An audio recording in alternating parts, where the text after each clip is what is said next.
మహోన్నతుడైన దేవుని నామములో ఈ ఉదయకాలం ప్రార్థనకు వచ్చిన మీ అందరికీ శుభములు తెలుపుతూ మీ హృదయాలను ఈరోజు దేవుని యొక్క వాక్యం వైపు నేను తీసుకుని వెళ్ళాలని ఆశపడుతున్నాను. పరిశుద్ధ గ్రంథంలో నుండి పేతురు రాసిన పత్రిక 1 పేతురు 3వ అధ్యాయము 9వ వచనం ఒకసారి చదవాలని నేను మనవి చేస్తున్నాను. అందరూ కూడా ఈ మాట చెప్తారా? ఆశీర్వాదమునకు వారసులగుటకు మీరు పిలవబడితిరి. ఇంకోసారి చెప్తారా? ఇప్పుడు ఇంకో మాట చెప్పండి. నేను ఆశీర్వాదమునకు వారసులగుటకు పిలవబడి తిని. చెప్పండి, మీరు చెప్పండి. నేను పిలవబడి తిని ఆశీర్వాదమునకు వారసులగుటకు నేను పిలవబడి తిని. మీ పక్కలో చెప్పండి, మీరు పిలవబడితిరి.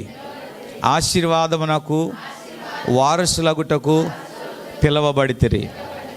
ఈరోజు ఈ మాట ద్వారా దేవుడు మీ హృదయాలను, మీ మనస్సులను, మీ ఆత్మలను దీవించాలని నేను ఈ మాటను నేను ధ్యానించాను. ఈ ధ్యానంలో ఉన్న కొన్ని అమూల్యమైన మాటలు మీ హృదయంలో ఆనందాన్ని, మీ మనసును ఉల్లాసాన్ని కలిగిస్తుందని నేను భావిస్తున్నాను. ఈరోజు లోకములో శాపం ఎక్కువ ఉంది. ఈరోజు దరిద్రత ఎక్కువ కనబడుతూ ఉంది. లోకంలో ఈరోజు మనుషులు వారు వెతికేది ఏదైనా సరే వారు శాపాన్ని వెతుక్కుంటున్నారు, దరిద్రాన్ని వెతుక్కుంటున్నారు. మనుషులు చూచుట వలన వారికి ఏదో కీడు కలుగుతుందని, లేకపోతే వారు తలపెట్టిన కార్యాలు ఆగిపోవడం వలన ఏదో శని ఉందని, ఏదో దరిద్రం ముంచుకొచ్చిందని ఈరోజు మనుషులు అనేక రకములుగా వారు ఆలోచనలు కలిగి ఉన్నారు. వాస్తవంగా చెప్పాలంటే భూమి అంతటా కూడా శాపముతో నింపబడి ఉంది. వాక్యం చెప్తుంది, ఈ లోకము అంధకారములో ఉంది, ఈ లోకము చీకటితో కప్పబడి ఉంది, ఈ లోకము శాపము చేత నింపబడతా ఉంది. చూడండి, భూమి నుండి పొగ ఏ విధంగా ఆకాశమునకు వెళ్తుందో అట్టి రీతిగా ఈరోజు లోకములో మనుషుల వలన కలుగుతున్న ఆ శాపం మరి ఎక్కువగా అది పైకి వెళ్తూ ఉంది. దేని వలన ఈ శాపము పెరుగుతుంది? వాక్యం చెప్తుంది, నిర్లక్ష్యము వలన శాపము. వాక్యం చెప్తుంది, నేను తప్ప వేరొక దేవుడు మీకు ఉండకూడదు, కానీ మీలో కనబడుతున్నది వేరొక దైవం కనబడుతుంది. అందువలన మీ మీద శాపం ఉంది. కలంకమైన వాటిని మీరు అనుసరిస్తూ ఉన్నారు, పరిశుద్ధమైన వాటిని మీరు వెతకట్లేదు, దేవుణ్ణి మహిమపరిచేటువంటి కార్యాలను మీరు ఎంచుకోవటం లేదు. ఈరోజు మీరు చూస్తున్న, చేస్తున్న, ఆలోచిస్తున్న అన్నీ కూడా పాప శాప సంబంధమైనవి మనము చూస్తున్నాము, వెతుకుతూ ఉన్నాము. అయితే దేవుడు రక్షించబడిన జనాంగాన్ని, విడుదల పొందినటువంటి జనాంగానికి దేవుడు అంటాడు, ఇలాంటి శాపకరమైన స్థలములలో, ఇలాంటి పాప దుర్నీతి కరమైనటువంటి పరిస్థితులలో మీరు నివసిస్తున్నారు గనుక మీ రక్షణకు తగిన విధంగా నేను మిమ్మలను మనుషులు శాపమును వెతుక్కున్నట్లుగా మిమ్మల్ని నేను శపించటం లేదు, కానీ మీరు వారసులుగా, విశ్వాసానికి, ఆశీర్వాదానికి వారసులుగా మీరు ఈ శాపకరమైన స్థలములలో నుండి మీరు పిలవబడితిరి. దేవునికి స్తోత్రం కలుగునుక. నిజంగా మనం ఎంత ధన్యులమో ప్రియులారా గమనించాలి. ఫర్ ఎగ్జాంపుల్, మనకి ఏదైనా విపత్తు వచ్చినప్పుడు ఆ విపత్తు నుండి తప్పించుకోవడానికి మనము ఒకరి తర్వాత ఒకరు ట్రావెలింగ్ కానీ లేకపోతే ఒక వాహనం కానీ, ఫర్ ఎగ్జాంపుల్ విజయవాడలో జరిగిన ఆ యొక్క వరద బాధితులను చూసినప్పుడు వారున్న స్థలంలో నుండి ఆ చిన్న తెప్పల ద్వారా, బోట్ల ద్వారా సురక్షితమైన స్థలానికి వెళ్ళటానికి చాలామంది లైన్ కట్టారు. ఒకరి తర్వాత ఒకరు. వారికి ఊరట కలుగుతుంది, మమ్మల్ని ఎవరైనా తప్పిస్తారా, మమ్మల్ని ఎవరినైనా తీసుకెళ్తారా? ఆ టైంలో నేను విన్నది ఏంటంటే, ఒక్కొక్క పడవలో ఎక్కించుకోవడానికి ఒక్కొక్క కుటుంబానికి 1400 నుంచి 10,000 వరకు కూడా ఛార్జ్ చేసినట్లుగా నేను విన్నాను. చూడండి, ఒక మనిషిని, ఒక వ్యక్తిని సురక్షితంగా స్థలానికి తీసుకుని వెళ్ళటానికి ఎంత వారు హెచ్చిస్తూ ఉన్నారో. ఈరోజు మనము అలాంటి ఉద్రిక్తమైన స్థలాలలోనూ, కాలములోనూ, పరిస్థితుల్లో మనం ఉన్నాం. మన చుట్టూ మనం చూసుకోవాలి. మన చుట్టూ చుట్టూ ఉన్నవారు ఎలాగున్నారు, వారు ఎలాగున్నారు, వారి గృహంలో ఏముంది, ఈ ప్రాంతంలో ఏముంది, ఈ గల్లీలో ఏముంది, ఈ యొక్క మా ఊరిలో ఏముంది. మనం ఎక్కడ చూసినా ప్రియులారా శాపకరమైనవే కనబడుతూ ఉన్నాయి. ప్రతి గల్లీలో కూడా శాపకరమే కనబడుతూ ఉన్నాయి. ప్రతి పండగ సీజన్లో మీరు చూడండి, ఒక పెద్ద విగ్రహాన్ని పెడతా ఉంటారు. ఆ గల్లీలో అందరూ నడుస్తూ ఉంటారు. ఈరోజు ప్రతిదీ కూడా సీజనల్గా ఈరోజు మనుషులు దేవునికి విరోధముగా, దేవునికి భిన్నంగా, వాక్యానికి భిన్నంగా, దేవుని యొక్క సృష్టికి భిన్నంగా, ఈరోజు వారి యొక్క ఆత్మలకు భిన్నంగా, దేవుని యొక్క నైతిక నీతికి విరోధంగా చేస్తున్న వారందరూ కూడా శాపకరముగా జీవిస్తున్నారన్న పరిస్థితులను నేను మీకు తెలియచేస్తున్నాను. ఇలాంటి శాపకరమైన పరిస్థితులలో దేవుని బిడ్డలైన మనము పిలవబడ్డాము, రక్షించబడ్డాము, విశ్వాసంలోనికి నడిపించబడటానికి దేవుడు మనకి కృప చూపించాడు. ఆయన కృప ద్వారా మనం నడుస్తున్నాం. కనుక ప్రభువా, ఇలాంటి పరిస్థితుల్లో నేను ఉన్నాను, నా స్పెషాలిటీ ఏంటి, నా గురించి నువ్వే ఆలోచన కలిగి ఉన్నావు, నీ ఉద్దేశం ఏంటి అని ఈరోజు ఆత్మీయంగా, ప్రార్థనాపరులుగా, విశ్వాసులుగా దేవుణ్ణి అడిగినప్పుడు దేవుడు ఈ మాట ఈ భక్తుని ద్వారా నేటి క్రైస్తవులకు, నేటి విశ్వాసులకు దేవుడు తెలియచేస్తున్నాడు. ఆనాటి నేను ఎక్కడ జీవించాలి, నాకు ఏ విధంగా నువ్వు నాకు భోజనం పెడతావు, నేనంటే ఇక్కడ అందరూ నాకు తెలిసిన వాళ్ళు ఉన్నారు, మా బంధువులు ఉన్నారు, ఏదైనా కష్టం వస్తే వాళ్ళు చూసుకుంటారు. ఇప్పుడు నువ్వు చెప్తున్నావు నా దేశాన్ని వదిలేమంటున్నావు, నా ప్రజల్ని వదిలేమంటున్నావు, ఈ దేశాన్ని వదిలేసి వెళ్ళిపోమంటున్నావు, ఎక్కడికి వెళ్ళమన్నావో చెప్పలేదు, ఆ కంట్రీ పేరు చెప్పలేదు, ఆ ఊరి పేరు చెప్పలేదు, కానీ నువ్వు వెళ్ళమంటున్నావు, నేను వెళ్తే నువ్వు చూపిస్తానంటున్నావు అని. ఏమండి, ఇలాంటి ప్రశ్నలు మానవుడిగా అందరికీ వస్తాయి. కానీ గమనించండి, అబ్రహాము ఎలాగ బయలుదేరాడు అంటే కేవలం వెనక ముందు చూసుకోలేదు, ముందు వెనక చూడలేదు, ఈ పక్క ఆ పక్క చూడలేదు, ఎలా బ్రతుకుతామని కూడా చూడలేదు, ఊరికి ఎలా వెళ్ళాలో చూడలేదు, ఏ దేశానికి వెళ్తామో కూడా మనుషుల దగ్గర ఎంక్వైరీ చేయలేదు, ఎనీ అడ్వైస్ తీసుకోలేదు. చాలా గుడ్డిగా దేవుని మాట నమ్మాడు, దేవుని మాట విన్నాడు, దేవుని మాట లోబడ్డాడు, దేవుని మాట విన్నాడు, దేవుని మాట లోబడ్డాడు, దేవుని మాటను అంగీకరించి బయలుదేరాడు. దేవుని స్తోత్రం కలుగును గాక. Hallelujah, hallelujah. The call of Abraham, Abraham యొక్క దేవుని పిలుపు అబ్రహాముకు వచ్చింది. ఈరోజు మనము దేవుని చేత పిలవబడి ప్రత్యేకపరుచుకొని రక్షణ పొంది ఈ యొక్క ఆత్మీయ విశ్వాసంలో మనం నడిపించబడుతున్నాం. కనుక వాస్తవంగా చెప్పాలంటే ఈరోజు ధనవంతుల కంటే, అగ్రకులస్తుల కంటే, లోకంలో ఉన్నటువంటి నాయకుల కంటే మనము పరసంబంధమైన వారము, ఈ లోకములో దేవుని ద్వారా పిలవబడ్డాము, వారందరికంటే మనమే గొప్పవారు. కులము గొప్పది కాదు, మనమే గొప్పవారం. మనకే అధికారం ఎక్కువ ఉంది, మనకే రాజరికం ఎక్కువగా ఉంది. ఈరోజు మనం కులాల వెంబడి పడతా ఉన్నాం. దేవుడు కులాన్ని చేయలేదు. ఎవరైతే దేవుణ్ణి కలిగి ఉంటాడో వాడు గొప్పోడు. ఈరోజు కులాన్ని బట్టి మర్యాదలు ఇచ్చేవారు లోకంలో ఉండొచ్చు, కానీ లోకంలో మనుషులు నిన్ను గుర్తించినా గుర్తించకపోయినా నువ్వు దేవుని నమ్ముకుని ఉంటే నా దేవుడు నిన్ను పైనుండి గుర్తిస్తాడు. హల్లెలూయా. ఒకరిని హెచ్చించుటకును ఒకరిని తగ్గించుటకును ఆయన వశములో ఉన్నదే. అందుకే మనము దేనికి పిలువబడ్డాం? ఆశీర్వాదమునకు పిలువబడ్డాం. గమనించండి, ఆశీర్వాదానికి వారసులుగా పిలువబడిన మనము ఈ ఆశీర్వాదానికి సొంతం చేసుకోవడానికి ఏం చేయాలి? మనం ఏం చేస్తే ఆశీర్వాదం వస్తుంది? చాలామంది అనుకుంటారు ఆశీర్వాదం అంటే పాకెట్ నిండా డబ్బులేమో, ఆశీర్వాదం అంటే బంగారమేమో, ఆశీర్వాదం అంటే నా ఆస్తులు అంతస్తులు పొలాలేమో, ఆశీర్వాదం అంటే గంపుడు బిడ్డలేమో, ఆశీర్వాదం అంటే మోయలేనంత ఆస్తేమో అని మనం అనుకుంటాం. కాదు, ఆశీర్వాదం అనేది భూ సంబంధమైనది కాదు. ఆశీర్వాదం అన్నది ఈ లోక సంబంధమైన ఎలాంటి ఉన్నతమైనది కాదు. ఆశీర్వాదం అనేది ఈ లోకములో దేనితో కూడా పోల్చదగినది కాదు, పోల్చదగినది కానే కాదు. ఆశీర్వాదం అనేది పరసంబంధమైనది. దేవుడు నిన్ను చూచి భూమి మీద నీవు జీవించినంత వరకు సమస్త బాధ్యత నీ గురించి, నీ జీవితం గురించి, నీ బిడ్డల గురించి, నీ బాగోగుల గురించి, నీ అవసరతల గురించి, నీ వస్త్రం గురించి, నీ యొక్క జీవితంలో నీ యొక్క తరము వారందరి ఎడల ఆయన ఒక ప్రత్యేకమైన చూపు, బాధ్యత కలిగి ఉండడమే అది గొప్ప ఆశీర్వాదం. హల్లెలూయా. అబ్రహాముతో దేవుడు ఒక మాట అన్నాడు, నువ్వు రా బయటికి. అయ్యా వస్తానయ్యా. అప్పుడు అన్నాడు, అబ్రహామా నువ్వు ఎవరిని దీవిస్తావో నేను వారిని దీవిస్తాను, నువ్వు ఎవరిని శపిస్తావో నేను వారిని శపిస్తాను. చూడండి, దేవుని యొక్క మాట లోబడే వారికి దేవుడిచ్చేటువంటి ఆ గొప్ప ఆధిక్యత, అధికారం, దేవుడు మనకిచ్చేటువంటి ఆ గొప్ప ఆధిక్యత ఎంత గొప్పదో దేవుని స్తోత్రం చెబుదామా. ఆ డోర్ పైకి లేపి గట్టికి లాగు.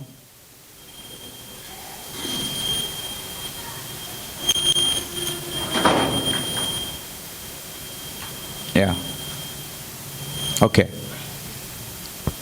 వినండి. అబ్రహాముతో దేవుడు అన్నాడు, నువ్వు ఎవరిని దీవిస్తావో నేను వారిని దీవిస్తాను. ఇలాంటి తాళపు చెవి చేతికిచ్చినట్లుగా ఎవరైనా అధికారం ఇస్తారా? అప్పుడు అబ్రహాం ఎంత సంతోషించాడు. ప్రభువా నేను ఎవరిని దీవించినా దీవించేస్తావా? అవును నేను దీవిస్తాను. ఎందుకయ్యా నువ్వు దీవిస్తావు? ఎందుకో తెలుసా? నీవు నా మాట లోబడ్డావు, నా మాట విన్నావు, నా మాట ప్రకారంగా నువ్వు బయటకు వచ్చావు, నేను దీవిస్తాను. దేవుని స్తోత్రం కలుగునుగా. ఈ యొక్క మర్మాన్ని నేను మీకు క్లుప్తంగా చెప్తాను. ఆశీర్వాదమునకు పిలువబడిన మనము వారసులు అవ్వాలి అంటే, ఆశీర్వాదమునకు పిలువబడిన మనము ఆ ఆశీర్వాదానికి వారసులు అవ్వాలి అంటే, మొదటిగా కీడుకు ప్రతి కీడు చేయకూడదు అనే మాట అందులో మనం చదివాం. కీడుకు ప్రతి కీడు చేయరాదు. ఈరోజు ప్రతి ఒక్కరూ కూడా కీడునే ఆలోచిస్తున్నారు, కీడు చేయదలుస్తున్నారు. కీడును ప్రేరేపణ అనేది కలుగుతుంది. కనుక ఈరోజు పిలవబడిన ఆ పిలుపుకు, ఆశీర్వాదానికి మనం వారసులు కావాలి అంటే కీడు అనేటువంటి ఆలోచన మన మైండ్లోని రాకూడదు. వాక్యం చెప్తుంది, కీడు చేయవాడు ఎవరి సంబంధి? కీడు అంటే ఒకరికి నీవు చెడ్డ మాట పలికినా అది కీడే. ఓకే, క్రియారూపంగా కీడే, మాట రూపంగా కూడా కీడే. కీడు చేయవాడు అపవాది సంబంధి. నేటి కాలంలో మనం ఆలోచిస్తే అనేక రకములుగా మనుష్యులు ఈరోజు కీడు చేయనుద్దేశించుచూ బ్రతుకుతున్నారు. కీడు ద్వారా అనేకమైన శాపం వస్తుందని వారు గ్రహించలేకపోతున్నారు. ఈరోజు చాలామంది వారి కులాన్ని కాపాడుకోవాలని, ఏమండి, మరణ హోమమైనా పర్వాలేదు, మతాన్ని కాపాడుకోవాలని నరకబడినా పర్వాలేదు, ఈరోజు రాజ్యాలు కాపాడుకోవాలని, ఈరోజు వారి పదవులు కాపాడుకోవాలని ఈరోజు కీడు చేయనుద్దేశించే ప్రజలు ఈరోజు ఎక్కువగా కనబడుతున్నారు. ఈ లోకంలో మేలు చేయవారు ఒక్కరును లేరు. వాక్యం చెప్తుంది మేలు చేయవాడు లేడు. ఇప్పుడు మీరు అర్థం చేసుకోండి, కీడు చేయవాడు ఆశీర్వాదానికి వారసుడు కాలేడు. మేలు చేయవాడు ఎవడు అంటే, కొన్నిసార్లు గమనించాలి, కొన్నిసార్లు మన యొక్క విశ్వాస జీవితంలో మనము ఒకరికి మేలు చేస్తూ మనం కీడు అనుభవించవలసిన పరిస్థితి వస్తుంది. కీడు అంటే శ్రమ, కీడు అంటే వ్యతిరేకత, కీడు అంటే నిందలు, కీడు అంటే బాధలు. మా అమ్మాయినండి చాలా మేలు చేశానండి, నా అన్నాయండి నేను చాలా మేలు చేశానండి, నా సహోదరేనండి నేను చాలా మేలు చేశానండి, కానీ వారి వలన నాకేం కలుగుతుంది? దుఃఖం కలుగుతుంది. వారి వలన నాకు సరైన సంతోషము లేదు. ఇక్కడ విషయాన్ని మీరు గమనించాలా. అలాంటి పరిస్థితులలో మనము దేని కొరకు పిలువబడ్డాము? ఆశీర్వాదానికి వారసులుగా పిలువబడిన మనము ఇదేంటి పరిస్థితి? నేను ఎదుర్కొంటున్నది ఏంటి ఇక్కడ? నేను దేనికి పిలువబడ్డాను? నేను దేన్ని ఎదుర్కొంటున్నాను? కొన్నిసార్లు మన యొక్క విశ్వాసాన్ని కూడా దేవుడు పరీక్షిస్తూ ఉంటాడు. అబ్రహాము ఆశీర్వాదానికి పిలువబడ్డాడు వాస్తవమే, కానీ ఊరికి వెళ్ళిన తర్వాత ఆ రాజుగారేమో అబ్రహాము యొక్క భార్యను చూచి ఏదైనా చేస్తాడేమో అని అబ్రహాం అన్నాడు, నీవు నా చెల్లివి, సహోదరివని చెప్పు. ఆ తర్వాత ఆ వాస్తవాన్ని తెలుసుకున్న తర్వాత ఏమండి, ఆ రాజుగారు ఒక అండర్స్టాండింగ్కి వచ్చిన తర్వాత అబ్రహాం చాలా బాధపడతాడు. నేను ఎందుకు ఈ కీడును ప్రేరేపించాను, నేను యథార్థంగా ఎందుకు ఉండలేకపోయాను, యథార్థంగా నేను ఎందుకు మాట్లాడలేకపోయాను. తర్వాత చాలా పశ్చాత్తాపడతాడు. మరలా తిరిగి నేను ఆశీర్వాదానికి పిలువబడ్డాను కనుక నేనేం చేయకూడదు, కీడింకా చేయకూడదని నిశ్చయించుకున్నాడు. దేవుని స్తోత్రం. మీరు చదవబడిన లేఖన భాగంలోనే వారసులు అవ్వాలంటే ఏం చేయాలి అన్నది అక్కడ రాయబడింది. కీడుకు ప్రతి కీడు చేయకూడదు. రెండవది అందులోనే రాయబడి ఉంది, దూషణకు ప్రతి. ఇక్కడ కొంత సమయం మనం డిస్కస్ చేసుకోవాలి. ఏంటంటే దూషణకు ప్రతి దూషణ చేయకూడదు. ఈరోజు అందరూ దూషించేవారు ఉండరు, కానీ లోపల మాత్రం, మనసులో మాత్రం ఆ దూషణకు సంబంధించిన ఆలోచనలు అయితే కలిగి ఉంటారు. అర్థమైందమ్మా?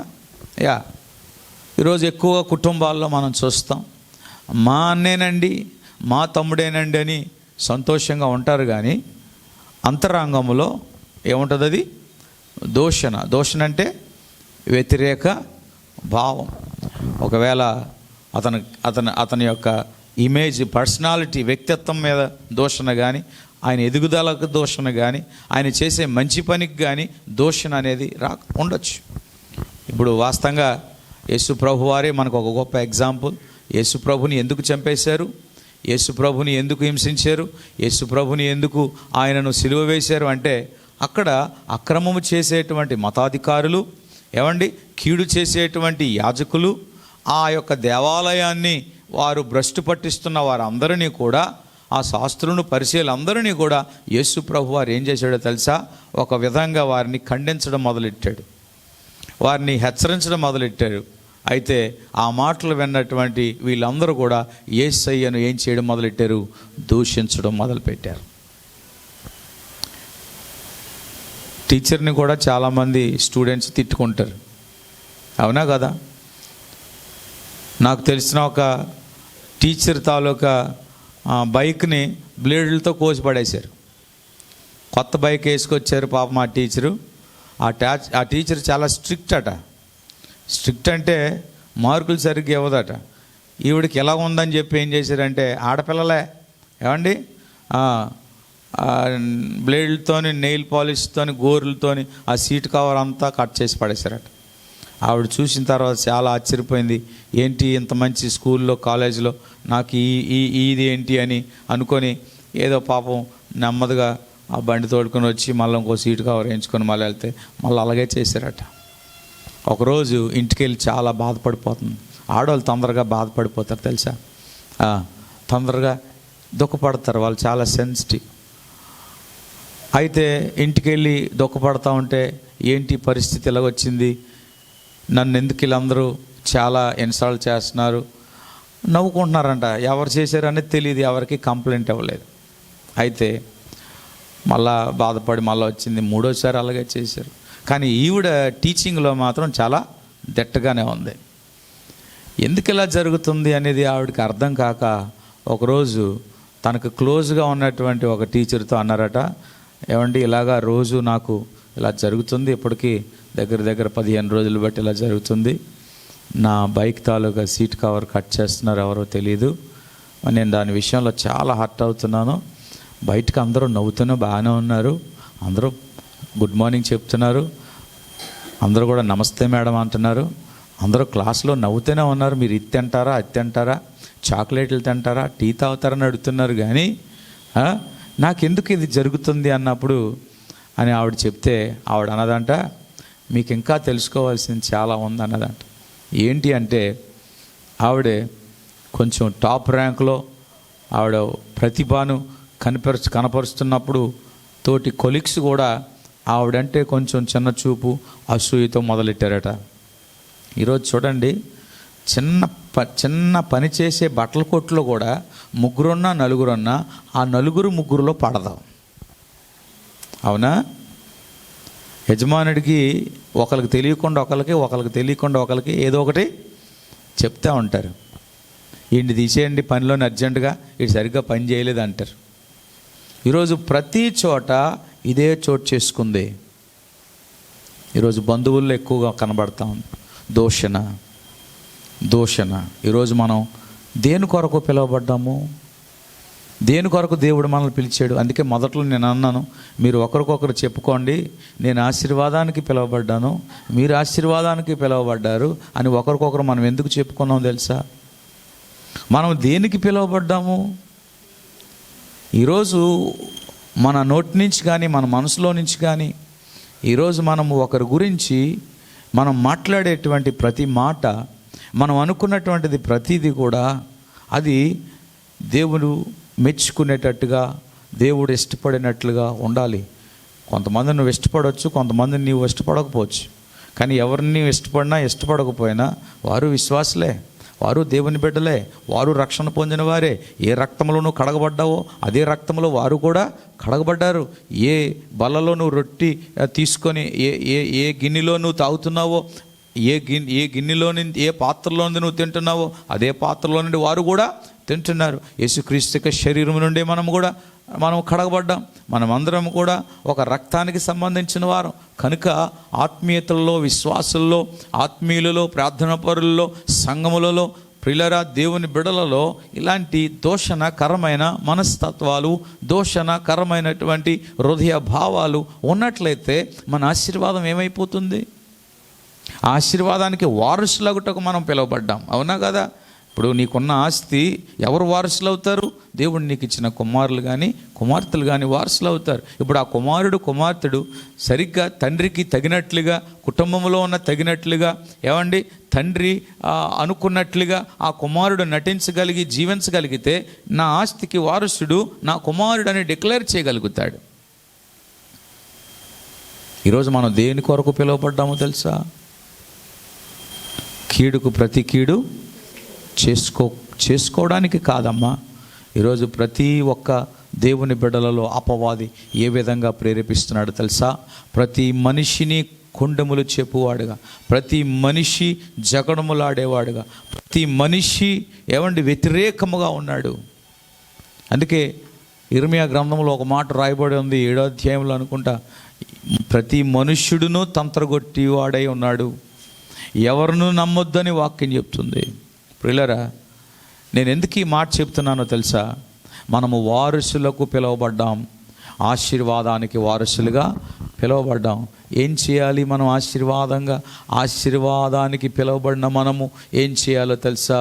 మన స్నేహితులైనా, మన కొరకు ప్రార్థన చేసిన వారైనా, లేకపోతే మన గృహములో బిడ్డలైనా, మన తల్లిదండ్రులైనా, మన అన్నదమ్ములైనా, అది భార్య అయినా భర్త అయినా, ప్రతిగా, కీడుకు ప్రతిగా, దూషణకు ప్రతిగా మనము మాట్లాడరాదు. అది మన యొక్క ఆశీర్వాదము అది శాపముగా మార్చబడుతుంది. ఈరోజు ఎక్కువగా దేవుని ప్రజలు బూతులే మాట్లాడేవారు ఎక్కువ కనబడుతున్నారని చెప్తున్నారు. బూతులు మాట్లాడేవారు ఎక్కువగా ఉన్నారు.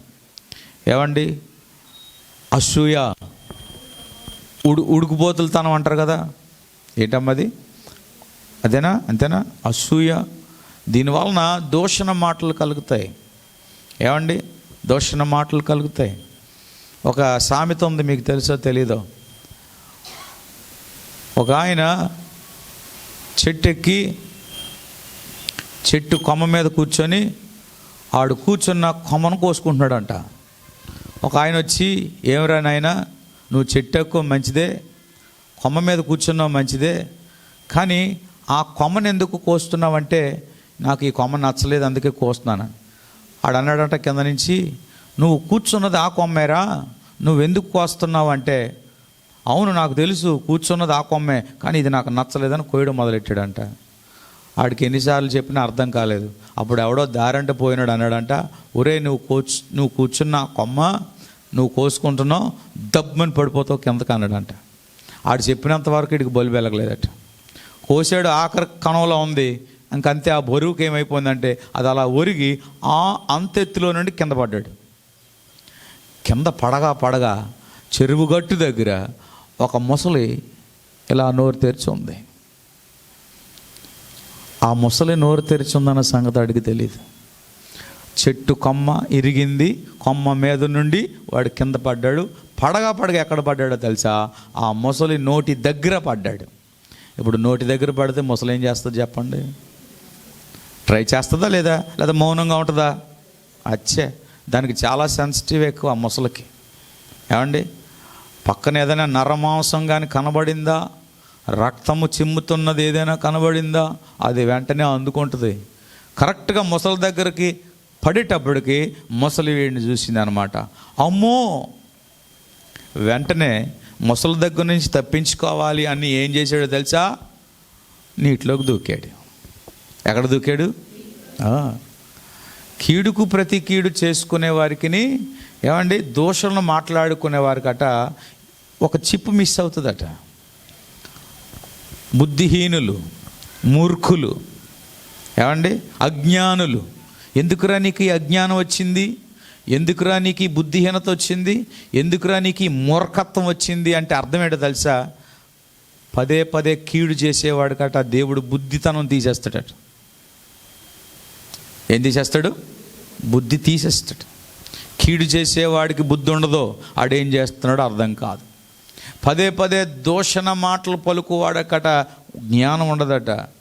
వాడు తిడతానే ఉంటాడు, అనేకుడిని తిడతాడు, ఆడిని తిడతాడు, ఈయన తిడతాడు. వీడు ఎందుకు ఇలాగ అంటున్నాడంటే ఏమి లేదు.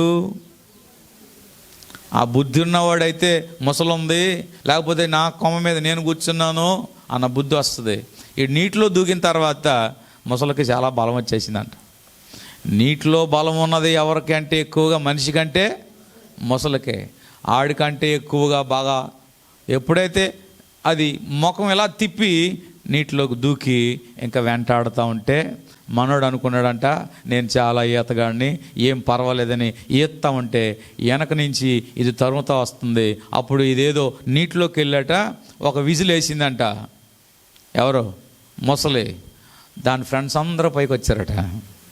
నీటిలో నుండి బయటకు వచ్చి మొత్తం చుట్టేసినప్పుడు వీడు అనుకున్నాడంట, నేను గజ ఈతగాడిని కదా, నాకు ఇది వచ్చి కదా, నేను వీళ్ళు తప్పించుకొని వెళ్ళిపోతానని చెప్పి ఇలా ములుగుతున్నాడంట. అక్కడ తేలుతున్నాడంట, అక్కడ 4 ఉన్నాయట. చూసారా, బుద్ధి కాస్త ఏమైంది? గడ్డి. నేను గొప్ప అన్నవాడు ముసలి మధ్య ఉన్నట్టే ఉంటాడు. ఆఖరికి ఏం చేయాలో తెలియక, ఏమండి, ప్రమాదంలో ఉన్నాడు, అరుస్తున్నాడు, అయ్యో నన్ను రక్షించరా, అయ్యో నన్ను రక్షించరా. ఒకప్పుడు మూర్ఖుడు కలిగి కీడుకు ప్రతి కీడు చేసి అందరినీ కూడా దారంటే పోయిన వాళ్ళని, ఇంటికి వచ్చిన చుట్టాలని, వెళ్ళిపోతున్న వాళ్ళని, అప్పు తీసుకున్న వాళ్ళని, అప్పు ఇవ్వలేని వాళ్ళని, తెలుసా, అప్పు ఇవ్వలేని కూడా తిడతారు. మీకు తెలుసా విషయం? బుద్ధి చెప్పే వాళ్ళని, మంచిగా ఉండమ్మా, నీకు మంచిది, అలా వెళ్ళబోక పద్దాక వాళ్ళింటికి వీళ్ళింటికి వెళ్ళకు, వాళ్ళ దగ్గర నుంచి వీళ్ళ దగ్గర నుంచి అప్పు తీసుకురాక, అది మంచిది కాదు అని ఎవరైనా మంచిగా చెప్పారనుకోండి, వాళ్ళకి విరోధం. వీళ్ళు మాట్లాడరు వాళ్ళతోనే. ఇంకా మంచి మాటలు ఎవరికి ఇష్టం ఉండదు. పక్కకెళ్ళి నువ్వు దాని గురించి తెలుసా, ఆవిడ గురించి నీకు తెలుసా, ఏడు చెప్పు మాట్లాడుకోవడం అంటే ఎంత ఇష్టమో. ఇలాంటి వారికట ఏముండదు చెప్పండి? ఎలా ఉండదు? బుద్ధి ఉండదు. ఈ అఘోరి అన్న అతను ఈ మధ్యన తెలంగాణ ఆంధ్రాలో తిరుగుతున్నాడు. ఆడికి ఏం పోయింది? బుద్ధి లేక నేకడ్గా తిరుగుతున్నాడు. ఆడు బుర్ర లేక. ఆడు అంటాడు, ఏమండి, దేవుని మీద, దైవం మీద, అందరి మీద కూడా వ్యతిరేకంగా మాట్లాడుతూ ఇది చేస్తాను, అది చేస్తాను, ప్రళయం వస్తుంది, ఇది వస్తుంది, అది వస్తుంది అని అంటా ఉన్నాడు. బుద్ధిహీనుడు మాట్లాడుతున్నాడు. బుద్ధిమంతుడు అలా మాట్లాడు. బుద్ధిమంతుడు మౌనంగా ఉంటాడు. అమ్మా, మనం దేనికి పిలువబడ్డామమ్మా? ఆశీర్వాదం ఉన్నవాడు బుద్ధి లేనోడు కాదమ్మా. ఆశీర్వాదం ఉన్నవాడట బుద్ధిమంతుడు. కీడు వస్తే తప్పించుకుంటాడు, దుష్టుల సహవాసం చేయడు, వ్యర్థంగా టైం ఖర్చు పెట్టడు, వ్యర్థంగా డబ్బులు ఖర్చు పెట్టడు, టైంకి ఇంటికి వెళ్తాడు, ఇది నా ఇల్లు, నేను చక్కబెట్టుకోవాలి, నా వస్తువు, నా బాధ్యత, నా వారు, నా ఇంటి వారు, వాళ్ళు ఆత్మీయులు, వాళ్ళు ప్రార్థనాపరులు, వారి విశ్వాసులు, వారు నా వారు అని ఈరోజు బుద్ధి కలిగిన వాడు ఆలోచిస్తూ ఉంటాడు.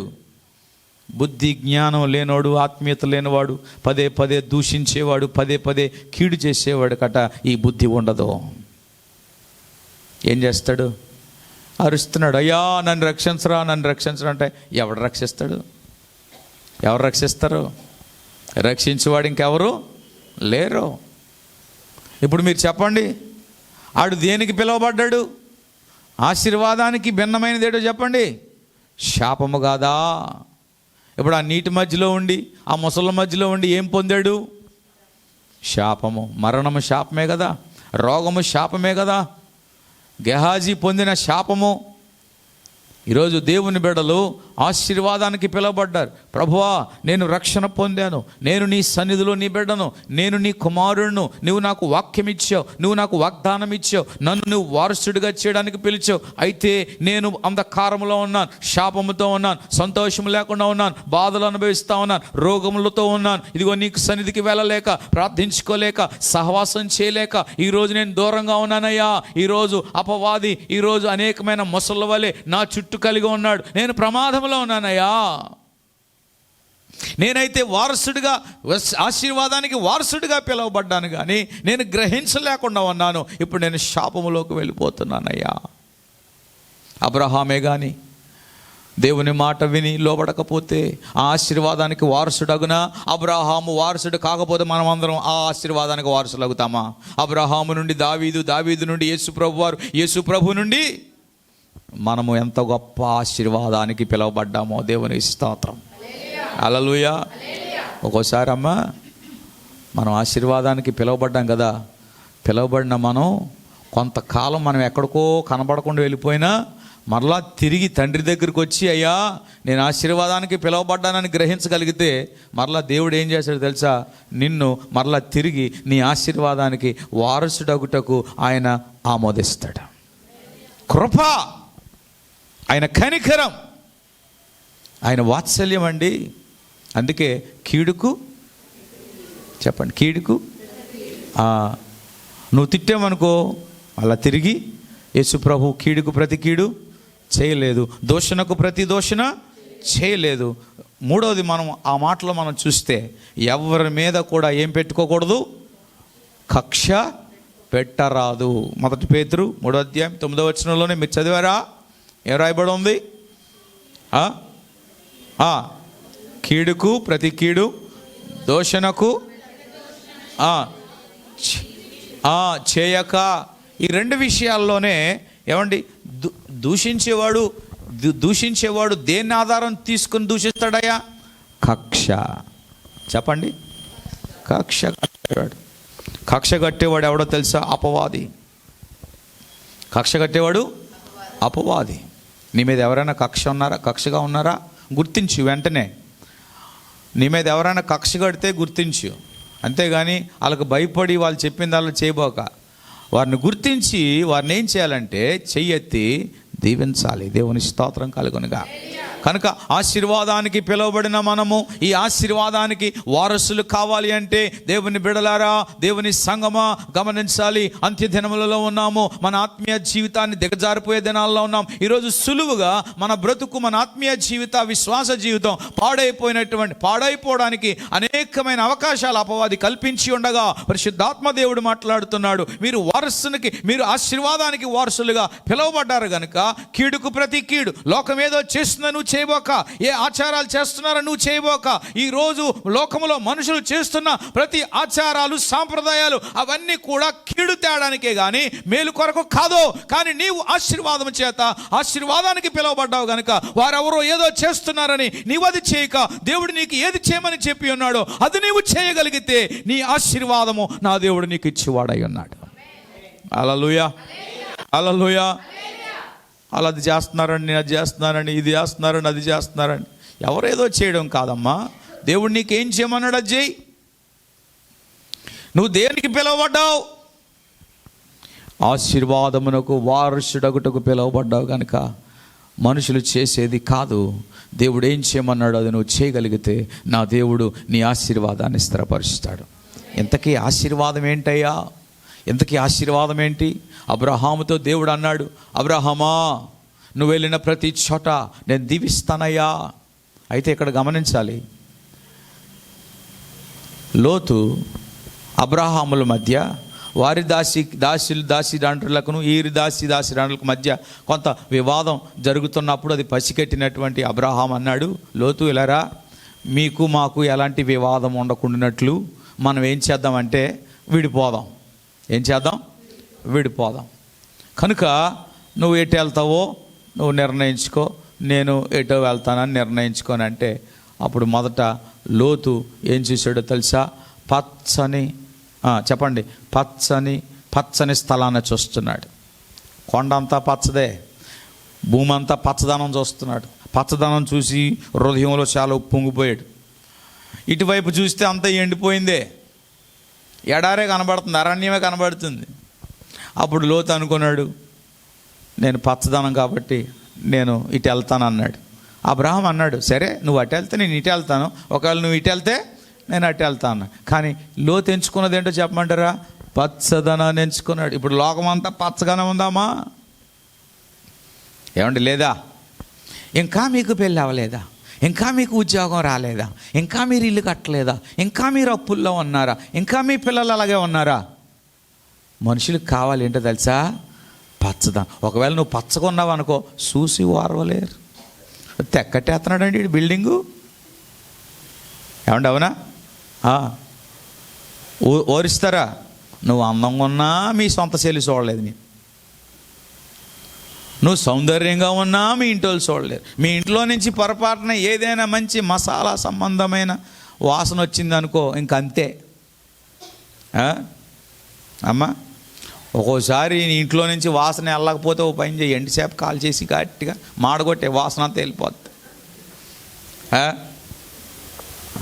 ఈరోజు మనుషులు ఎలా ఉన్నారో తెలుసా అమ్మా? అస్థిరమైన వారు. అందుకే చాలామంది ఏం చేస్తున్నారు తెలుసా?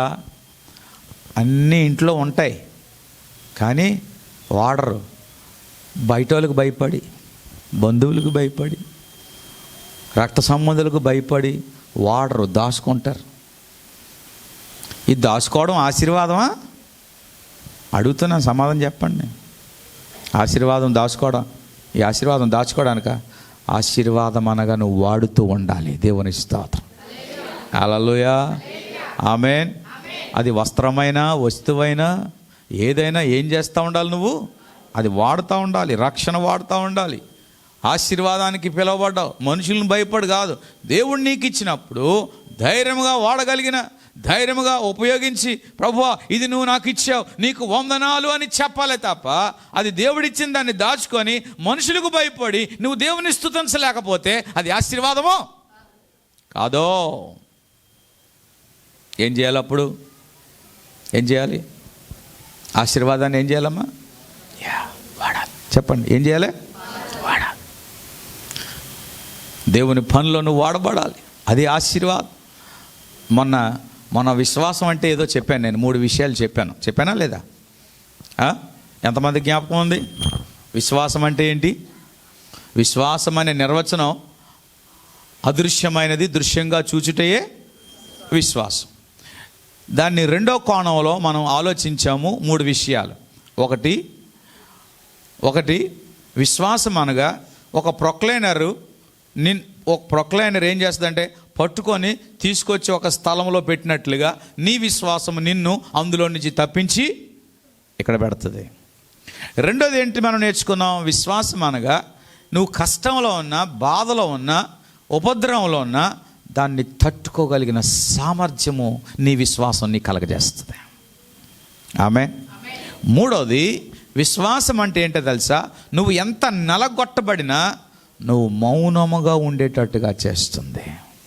ఇదే విశ్వాసము యొక్క క్రియ. అర్థమైందా? ఇప్పుడు ఆశీర్వాదం అంటే ఏడో చెప్పమంటారా? చాలా జాగ్రత్తగానండి. మనుషులు ఇచ్చే ఆశీర్వాదం వేరే ఉంది, దేవుడిచ్చే ఆశీర్వాదం ఉంది. ఆమేన్. ఒకవేళ మనుషులు నీకు ఆశీర్వాదం ఇచ్చిన వాళ్ళు నీ మీద సొనుక్కోవని కూడా ఉంటారు. అవునా కదా? దేవుడిచ్చిన ఆశీర్వాదం అలా ఉండదండి. దేవుడిచ్చే ఆశీర్వాదం నిన్ను సమృద్ధిలోనికి తీసుకెళ్తుంది, వర్ధిల్లింపజేస్తుంది. దేవుడిచ్చిన ఆశీర్వాదం ఏంటంటే అమ్మ, నీవు అనుభవిస్తూ ఇతరులకు కూడా దీవించేటట్టుగా చేస్తుంది. అది దేవుని ఆశీర్వాదం. మనుషుల ఆశీర్వాదం ఎలా ఉండదు తెలుసా? నీవేమంటావంటే ఇది నాది, ఇది నాది, ఇది నాది, ఇది నాది అంటే అర్థం ఏంటి? నాది నాది నాది నాది అనుకోనే అనుభవించలేక, దానివలన ఇతరులకు ఉపయోగం లేక ఆఖరికి ఏమైపోద్ది చెప్పండి? మాయమైపోద్ది. అది నీ ధనము నువ్వు కూర్చుకుంటావే కానీ అది నీవు ఉపయోగించలేవు. అవునా కాదా? ఇప్పుడు మీరు ఒక్కొక్క హాస్పిటల్కి రండి, హాస్పిటల్లో పేషెంట్లు అడగండి ఎంత బిల్లు కట్టారని అంటే ఏం చెప్తారు చెప్పండి? ఇప్పటికి 3 లక్షలు కట్టామండి. అమ్మా, ఎవరు అనుభవిస్తున్నారు? అది ఎవరు అనుభవిస్తున్నారు? ఎక్కడికి వెళ్ళిపోతుంది కోటేశ్వరరావు గారు? కష్టార్జితం ఎక్కడికి పోతుంది? అమ్మా, ఆశీర్వాదం మనం అనుభవించటానికి, వారసులు అగడం అంటే అర్థం ఏంటో తెలుసా? అనుభవించటానికి పిలువబడ్డాం. దేవుని స్తోత్రం. దేవుని మాటలోనే ఉంది ఆశీర్వాదం, దేవుని వాగ్దానంలోనే ఉంది ఆశీర్వాదం. ఆ మాట నువ్వు నమ్మితే ఏమండి, 100 రూపీస్ స్టాంప్ పత్రిక కంటే, అదేనా 100 రూపీస్ స్టాంప్ ఏమంటారు దాన్ని, స్టాంప్ పేపర్ కంటే నువ్వు నమ్మిన మాట గొప్పది. అబ్రహాము ఏమో, నేను 1000 రూపాయల స్టాంపులు చూడలేదు కానీ 100 రూపాయల స్టాంపులే చూశాను. 1000 రూపాయల స్టాంపులు కూడా ఉన్నాయా? 500 స్టాంప్స్ ఉన్నాయా? నేను అనుకుంటాను అబ్రహాం ఎంత నమ్మాడో తెలుసా? 500 స్టాంపు కంటే ఎక్కువగా నమ్మాడు యేసయ్య దేవుని మాటను. ఆమేన్. మనం నమ్మాలి. ప్రభువా, నేను వారసుడు అవడానికి పిలువబడ్డానయ్యా, కనుక కీడుకు ప్రతి కీడు నేను చేయకూడదు, దూషణకు ప్రతి దూషణ నేను చేయకూడదు, నాకు ఎవరి మీద కక్ష ఉండకూడదు. అది నా యొక్క ఆశీర్వాదాన్ని పాడు చేస్తుంది. నేనేం చేయాలంటే అందరినీ ఏం చేయాలి? దీవించాలి. ఎవరైనా మంచిగా కనబడ్డారనుకోండి, గాడ్ బ్లెస్ యూ అని చెప్పండి. ఆమేన్. ఏం చెప్పాలి? మన ఆంధ్ర వాళ్ళకి అలవాటు లేదు. ఉందా? అలవాటు ఉందా? అంతెందుకు, ఏదైనా నీకు ఇచ్చాను అనుకో, పోనీ ఏదైనా ఎవరిదైనా తీసుకున్నాం అనుకో, థ్యాంక్ యూ అన్న మాట చెప్పరు. చెప్పే అలవాటు ఉందా? లేదు. అవునా కదా? నేను చాలాసార్లు చెప్తాను, మీ అందరికీ నేను గుడ్ మార్నింగ్ మెసేజ్లు పెడతాను, ఏ ఒక్కరూ గుడ్ మార్నింగ్ చెప్పరు నాకు. ఒకలో 2 3 చెప్తారు అంతే. అబ్రహాం అంటాడు, నువ్వు దీవించిన వారిని దీవిస్తా.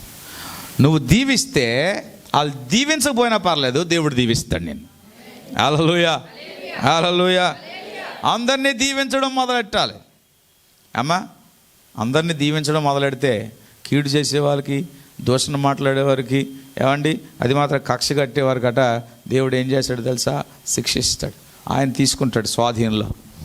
ఎవరైనా నీ దగ్గర డబ్బులు తీసుకొని ఇవ్వలేదనుకో, దేవుడికి అప్పచెప్పేయి చాలు. ఆమేన్.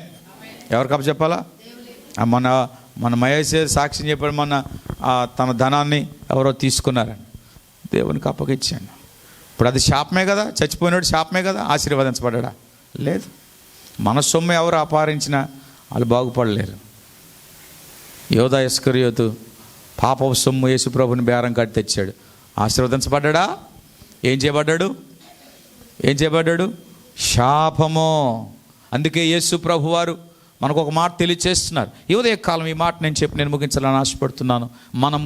మనకున్న ఇన్కమ్ కొద్దిగా కానీ గొప్ప కానీ, మనకున్న సంపద కొద్దిదే కానీ ఎక్కువే కానీ, మనకున్న ఫెసిలిటీ కొద్దిగా కానీ ఎక్కువ కానీ, మనము అలవాటు పడిన సామర్థ్యంతో సుఖాన్ని సౌఖ్యాన్ని అనుభవిస్తున్నాం ప్రియులారా. అది కూడా లేనివారు ఎంతమంది లేరు?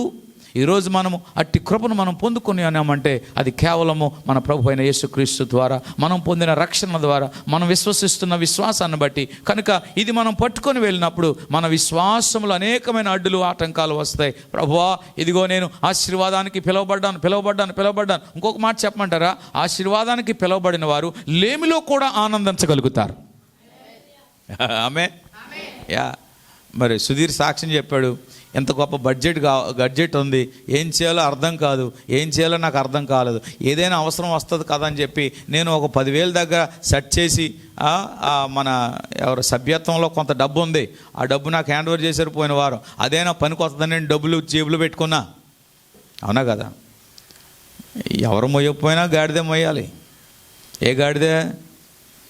యేసు ప్రభువుని మోసిన గాడిద మోసింది, పెట్టుకున్నా.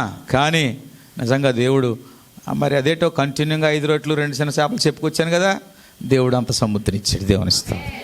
ఆమె చెప్పరా? హల్లెలూయా, హల్లెలూయా, గట్టిగా హల్లెలూయా, హల్లెలూయా. నీ దగ్గర 2500 మిగిలింది కదా, ఆ 17వ తారీఖు ఉపయోగిద్దాం ఉంచి. ఆ 17వ తారీఖు నేను ఎవరిని అడగలే ఇప్పుడు దాకా. యెహోవా ఈరే. ఆమేన్. ఏ ఈరే? ఆ ఈరే, యెహోవా ఈరే. అన్నీ ఆయనే చూచుకొనును. ఎందుకంటే నేను ఆశీర్వాదమునకు పిలువబడ్డాను. నేను ఆశీర్వాదానికి వారసులగుటకు పిలువబడ్డాను కనుక నాతో ఉన్నవారందరూ ఆ ఆశీర్వాదానికి పాత్రులు. అర్థమైందా? గట్టిగా ఆమెన్ చెప్పి ఆడండి. ఇప్పుడు నాతో పాటు పాత్రులైన వారందరూ ఆశీర్వదించబడితే వారికి సంబంధించిన వారందరూ పాత్రులు. చూసారా ఎలా ఉందో ఇక్కడ లింకు? మీకు అర్థమవుతుందా? నేను ఆశీర్వాదానికి పిలువబడ్డాను, నాతో ఉన్న వారందరూ ఆ ఆశీర్వాదానికి, నేను పొందిన ఆశీర్వాదానికి పాత్రులు. దేవుని స్తోత్రం. నేను ఇంట్లో నేను ఏది కలుగున్నానో అది మీకు దేవుడు కలిగించను గాక. కారు ఇచ్చేసింది కదా నీకు, కారు వచ్చేసింది. మా సుధీర్కి కారు రావాలా 2025లో, మా గ్రేస్ అక్క రావాలా? వద్దన్నవా ఇసిరేతన మైక్ సై ఏసిరాక్ తంజయ్ ఇస్తరామ్ గారు కూడా కారు వచ్చేద్ది. ఆమె చెప్ప సేమ్ కుషుడు ఎలా సోతున్నాడు? ఏమో సేమో నువ్వు కూడా తోలేది చెప్పామని గట్టిగా. అది మా సియోన్ రాజు ఆశీర్వదించబడాలా, మా సత్య అయి ఆశీర్వాదానికి వారసులాగుటకు. ఆమేన్. మా కోటేశ్వరరావు గారు మంచి బలవంతులు కావాలా. ఆయన బలవంతుడే. దావీదు చేతిలో 5 రాళ్ళు ఉన్నట్టు మనోడి చేతిలో రాళ్ళు ఉన్నాయి. ఒకే రాయి ఇసురుతాడు గట్టిగా. మంచి విశ్వాసపరుడు, అందులో సందేహం లేదో. దేవుని స్తోత్రం కలుగునుగా. హల్లెలూయా. ఆయన ఎలాంటోడంటే మీరు ముందుండండి అయ్యగా నేను వెనకతలు ఉన్నా అంటాడు. తెరాన కథలో నడిపించేది మొత్తం ఆట. అంత గొప్ప నమ్మకం ఆయన్ని దేవుడు ఇచ్చాడు మనకు. దేవుని స్తోత్రం. హల్లెలూయా, హల్లెలూయా. నేను ఇంకొక ఆశీర్వాదం పొందుకున్నాను, చెప్పమంటారా?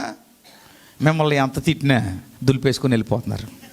అది నా ఆశీర్వాదం. ఆమెన్ చెప్పరా? ఇది వరకేమో మొఖాలు మార్చుకునేవారు మా వసంతలాగా. ఇప్పుడు ఆవిడకి అలవాటు అయిపోయింది రిన్ సోప్. అయ్యగారు తిట్టినా పర్లేదు, రిన్ సోప్తో తుడిచేసుకుంటుంది.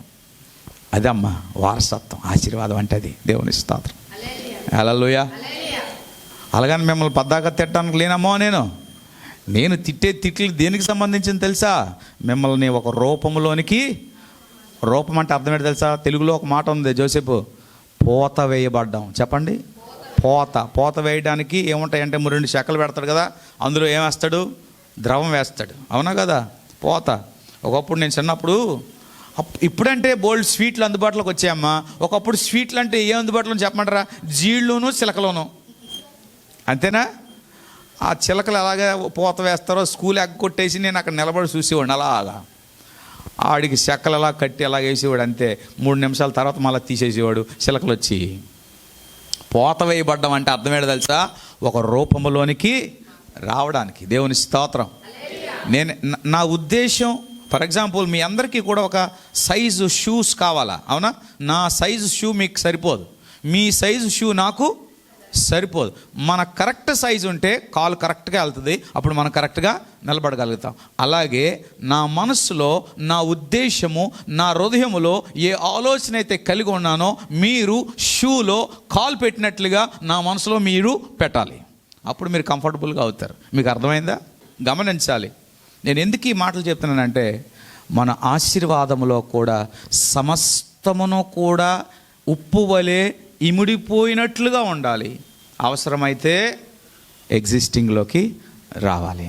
దేవుని స్తోత్రం చెబుదామా? హల్లెలూయా. ఇప్పుడు కుర్చీలు ఉన్నాయి కాబట్టి మీరు అందరూ కూర్చున్నారు. ఇప్పుడు కుర్చీలు లేవనుకోండి, ఏం చేయాలి? అప్పుడు మనం అందరం ఏం చేయాలి? నాకు కుర్చీ ఉంటేనే నేను కూర్చుంటాను, లేకపోతే నేను వెళ్ళిపోతాను అంటే అర్థం ఏంటి? అర్థం ఏంటి? ఇమడలేదు అని అర్థం.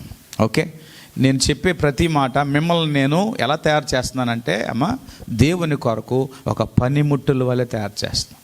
ఇప్పుడు సుధీరు ఏమండి ఒక 25% పనిముట్టుగా తయారయ్యాడు.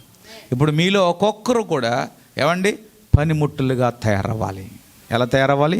కనుక ఈ యొక్క ఉదయకాలం నేను ఏం చెప్పాలనుకుంటున్నానంటే, ఈ 2024 సంవత్సరం ఈ ఆఖరి నెల ఈ 3వ తారీఖు, ఈ 3వ బుధవారం, మూడవ పునరుద్ధాన దినాన మనం ఒకటి గమనించాలి.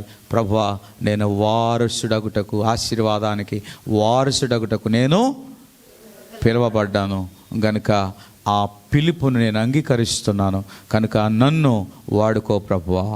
దేవుని స్తోత్రం. నేను ఒక్కొక్క మాట చెప్తాను. దేవుని పనిలో నేను వాడబడుతున్నట్లుగా నాతో పాటు మీరు వాడబడితే దేవుడు నాకు దీవించిన దీవెన సమానంగా మీకు అనుగ్రహిస్తాడు. సేవకుడికి వేరుగా ఇంకొకడికి వేరుగా దేవుడు దీవించడు. ఏ వ్యక్తితో మీరు పని చేయటానికి ఇష్టపడుతున్నారో సమానమైన దీవెన. నేను ఏ దీవెన పొందుకున్నానో అదే దీవెన పొందుకుంటారు. ఉపమానంలో ఉంది కదా, ఉదయకాలం నుండి సాయంత్రం దాకా చేసినాడు అప్పుడే వెళ్ళి పని చేసేవాడికి సమానమైన కూలి. దేవుని స్తోత్రం. మీరందరూ కూడా నాకు గొప్ప కూలి కాదు, మీది చిన్న కూలి కాదు, నా కూలే దేవుడు మీకు ఇచ్చేసాడు. దేవుని స్తోత్రం చెప్దామా? నమ్ముతున్నారా లేదా? ఇప్పుడు మీరు చెప్పండి, వారసులగడాలంటే ఏం చేయాలా రబకమ్మా? కాదమ్మా, కీడుకు చేతులెత్తి, 2 దూషణ మాటలు మాట్లాడకూడదు, 3 కక్ష. ఇది మన ఆశీర్వాదాన్ని ఏం చేస్తుంది? పాడు చేస్తుంది. మనం ఏం చేయాలి? దీవించాలి. ఆఖరి మాట ఏం చెప్తానంటే, అందరినీ క్షమించాలి. ఏం చేయాలి? అందరినీ క్షమించేశాను కదా అని చెప్పి మరలా ఆ మిస్టేక్ వాళ్ళు చేసేటట్టుగా నీవు మరలా ఆ మిస్టేక్ చేసేటట్లుగా ఉండకూడదు. క్షమించావు అంటే ఆ క్షమాపణ వారు పొందుకున్నారు అన్న యోగ్యత వారికి చూపించాలి. మళ్ళా నీ ద్వారా కానీ వేరే వారి ద్వారా కానీ ఆ మిస్టేక్ రిపీట్ కాకుండా నువ్వేం చేయాలంటే డిస్టెన్స్ని మెయింటైన్ చేయాలి. అట్టి కృపను దేవుడు మనకు అనుగ్రహించిన కాక. తలలు వంచండి. ప్రభు వల్ల మనము సిద్ధపడదాం. ఒక్క నిమిషం